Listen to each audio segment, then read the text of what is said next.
Hello, my Jason. Welcome to my anime review for The Ancient Magus' Bride, Those Awaiting a Star. And so it's a 3 parts OVA, OAV, however you wanted to define it. It is a 3-part prequel of the Ancient Magus Bride manga series and what will become the TV anime series coming out later on this week. I think Sunday specifically, at least my time.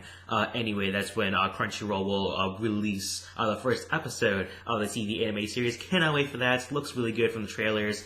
Definitely lots of great music behind it as well. Can't wait to hear the opening theme and see how they edit the opening to the song at least. I've listened to the song of the opening theme. Seems really good. Really fits the tone of the series. And so cannot wait for all that there. And they give us a bit of what to expect, I guess, from like the future present day version of Chise, where she's at home with Ruth, who can shapeshift into a dog. You have Elias, who wants to learn more about being a human from Chise, and while Chise learns to be a magician from Elias. And so they have that sort of symbiotic relationship between those two. And of course, Silky, always there as the silent maid, but with very sharp gazes behind that there. But as for the 3-part prequel series, it's a pretty good starter series, I would say. It is very good to get you introduced into this series.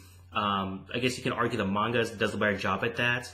I would make that argument because the prequel series is pretty bare bones and doesn't really excite you as much as the mangas did for me. And so that was a bit disappointing from that there. Watching this prequel series, and these episodes were pretty bare bones for the world itself, but it did give you a lot more context of what Chise had to go through as a child, and so it really did give you a lot of exposition on that aspect there. This whole story basically comes about from Angelica sending a bunch of books over to Chise, and not only just books about magic, but also a children's picture book called The Lonely Little Star, and this brings back memories of when Chise was a little kid. I guess she was staying with a relative. They didn't really specify who it was, and it was a very interesting creative choice to not only show the faces of the mother and father of that family, because Chise wasn't really feeling much of a connection towards them,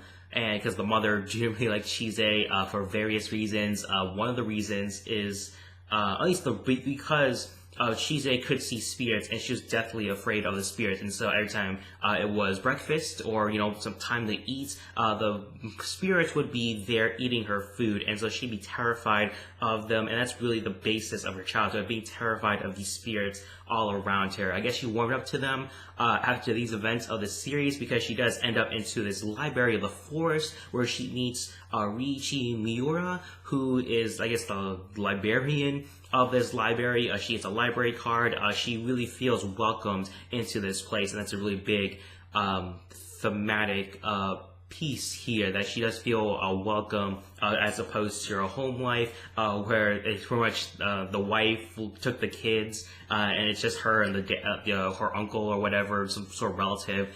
And by the end, very sad there, he made some sort of trade with his wife that if he got rid of Chise, where we don't really know where she went, she just went off to some car, and the family went back together. So that family, their connection is well put together, but we don't really care about them because they're pretty much a-holes for leaving Chise behind and really just sending her off to whatever place where she would eventually, I guess, find her way to be part of an auction, I guess, some sort of dark auction with all different magicians, where Elias would eventually buy her off of that auction. Because she is a slave beggy, she can't see spirits and have many different abilities as a slave beggy that's will become a lot more present in the TV anime series. But as for this, it's not really that important right now. Just the fact that she can't see spirits, and she gains more confidence through reading books, thanks to Miura, who does give her that confidence. However, there's a dark side of Miura, who is trapped in that library apparently because of a story that happens, maybe at least 3 generations ago. That's what you can sort of imply from his story. And so I guess, he got a book from this girl, Mayumi Nikura, and, they promised to meet each other again. However, events occurred. He, fell off, like he was running down like a rainy hill. He fell off, eventually found his way to the library. He's trapped there. These red glares about him. They didn't really explain that too much, what that was all about. I guess just him losing his sanity. I guess he would eventually turn into the creatures that dwell in the library, and so I guess that's his way of keeping his humanity across there. And so they go to current time where Chise forgets to close the door of the library, and so this huge monster comes in, eats like almost all of Miura, and as he's trying to save Chise, and Yoshi is entrusted to bring this book back to Mayumi, and she does so, who's a great grandmother at this point, says how long ago this story took place, and she eventually returns the book, and that's really the end of this OVA. We get some final moments in current time, really putting this all for a circle of how happy Chise was to have this book back, looking back on these memories and seeing where she is now, and it's sort of like that.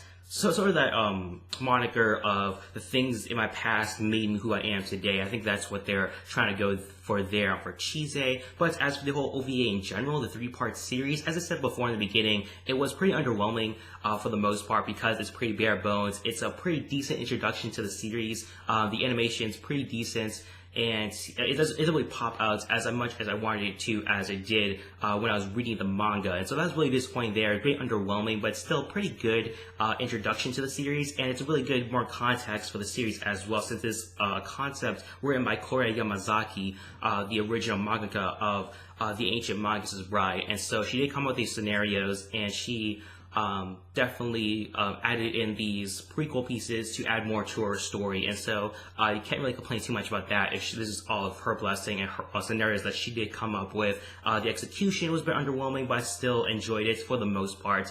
So for rate for this OVA, giving this one a B- for all 3 parts, with a young Chise gaining confidence within herself and really understanding the world around her, and understanding that as an audience how crappy her childhood was is pretty heartbreaking, and really builds more to the story of her and Elias and their relationship, and the way Chise feels being accepted into this world and being accepted by Elias, the one person that really accepted her, really brought her in and wants her as a person, basically, as she was neglected and thrown away countless times in her childhood. Really brings in more in that context there for that part of her story. And so what do you guys think about the 3-part OVA series? Put your thoughts in the comment section down below. Also make sure to rate this video and subscribe to my channel if you have not already.